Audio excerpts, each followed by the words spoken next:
मया दीयते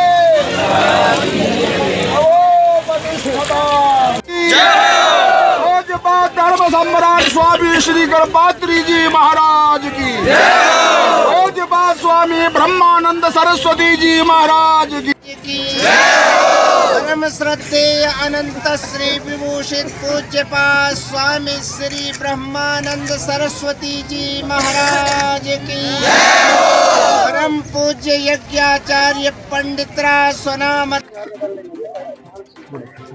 ये तीर्थराज प्रयाग की भूमि, तीर्थराज का तात्पर्य यह हुआ अखंड भूमंडल पर जितने भी तीर्थ हैं उन समस्त तीर्थों के राजा प्रयाग।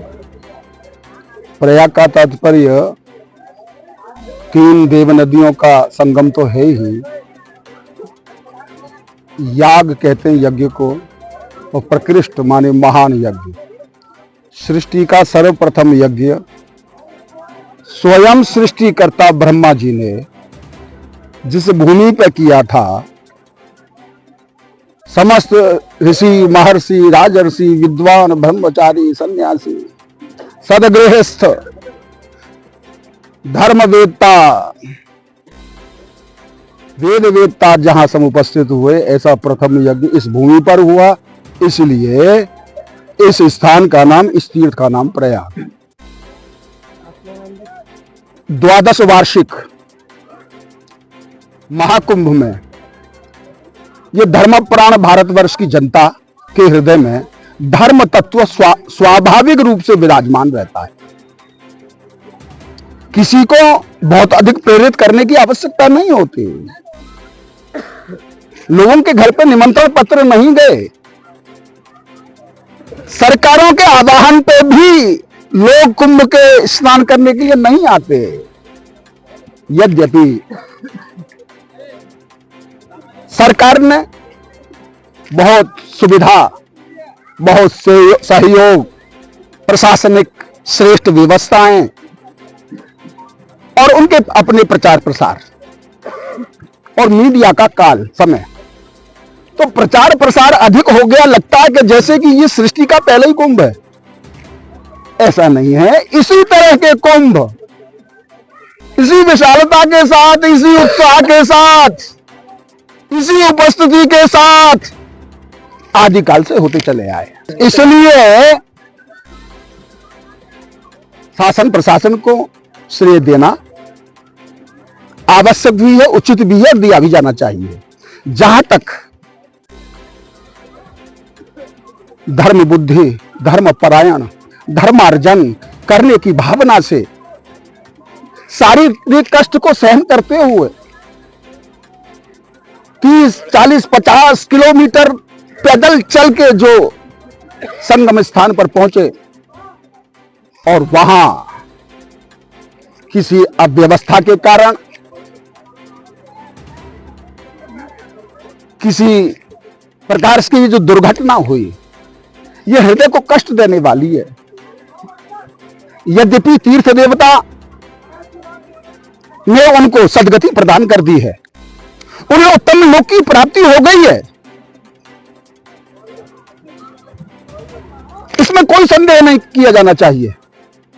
किंतु हमारा कर्तव्य है, हम शिखा सूत्र धारी संध्या वंदन निष्ठ धर्म सम्राट स्वामी श्री गणपात्री जी महाराज के द्वारा संस्थापित धर्म संघ संस्था के द्वारा समायोजित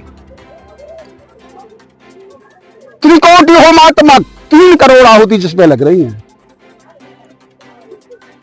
शतमुख 12 गायत्री पुरस्सरण रूप इस महायज्ञ के हम सभी वर्णित ब्राह्मण, हमारा भी कर्तव्य बनता है, हमारा भी धर्म बनता है। जिस भारतीय संस्कृति और सनातन धर्म के संरक्षण के लिए हम निरंतर प्रयत्नशील हैं, हमारा स्वाभाविक कर्तव्य बनता है कि उन दिवंगतों के लिए अपनी श्रद्धांजलि के साथ साथ उनके अक्षय लोक की प्राप्ति, अक्षय तृप्ति की कामना, आत्म शांति की भावना को हृदय में धारण करते हुए गंगा तट पर उपस्थित होकर के, यद्यपि उनके नाम और गोत्र का हमें ज्ञान नहीं, लेकिन वो धर्मपरायण, धर्म बुद्धि, अज्ञात नाम गोत्र का उच्चारण करते हुए उनकी आत्म शांति के लिए, उनकी अक्षय तृप्ति के लिए हमने तिलांजलि यहां प्रदान की है।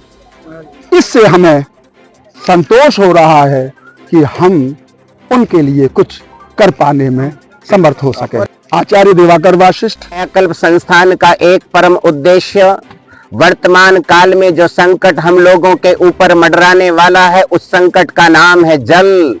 जल बचाओ सृष्टि बचाओ, जल नहीं रहेगा तो सृष्टि कैसे बच सकेगी। इसके लिए वैदिक कायाकल्प संस्थान ने जल बचाओ सृष्टि बचाओ का एक उद्घोष 2021 में और आज पुनः महाकुंभ के पावन पर्व पर आप सबको जागृत करने के लिए देश से आह्वान किया जा रहा है कि सकल देशवासी एक व्यक्ति अपने जीवन में 1.25 लाख लीटर जल बचा करके जल का संरक्षण करे। यदि ऐसा कदाचित नहीं हो पाता है, भयंकर संकट हम लोगों के ऊपर मंडराने वाला है। इस मंडराते हुए संकट की निवृत्ति आपके और हमारे हाथों में है। इसलिए प्रत्येक देश के निवासी से करबद्ध निवेदन है कि जल बचाओ सृष्टि बचाओ, जल बचेगा सृष्टि बचेगी। यही पावन उद्देश्य आप तक पहुंचाने के लिए ये तीर्थराज प्रयाग की पावनतम धरा से ये उद्घोष ही नहीं, ये हमारा परम कर्तव्य बनना चाहिए। हम जल बचा सकेंगे, हमारी सृष्टि बच सकेगी। हर हर महादेव।